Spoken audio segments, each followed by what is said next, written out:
Nursing ও midwifery সংস্কার পরিষদ ৮-৯ October সারা দেশের হাসপাতাল ও নার্সিং শিক্ষা প্রতিষ্ঠানে কর্মবিরতির ঘোষণা দিয়েছে। সোমবার সন্ধ্যায় চট্টগ্রাম নার্সিং কলেজ অডিটোরিয়ামে এক জরুরি সংবাদ সম্মেলনের মাধ্যমে এই ঘোষণা দেন সংস্কার পরিষদের চট্টগ্রাম বিভাগীয় আহ্বায়ক বিশ্বজিৎ বড়ুয়া। লিখিত বক্তব্যে তিনি বলেন, প্রথম দিন মঙ্গলবার সকাল ৯টা থেকে দুপুর ১২টা পর্যন্ত ৪ ঘণ্টা এবং পরদিন বুধবার সকাল ৯টা থেকে দুপুর ২টা পর্যন্ত ৫ ঘণ্টা এই কর্মবিরতি পালন করা হবে।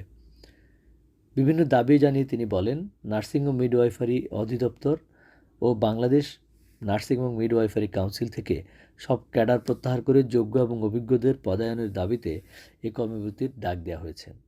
সে তার চিঠি কোটা কিন্তু এখানে কিন্তু আসেনি, এবং যে পদটা এখন দেওয়া ওইটা কিন্তু এরকম পদ দাঁড়িয়ে এক আগের কিন্তু অনেক পদ আছে, এখানে ডিজিআরএমে এরকম পদ অনেক আছে।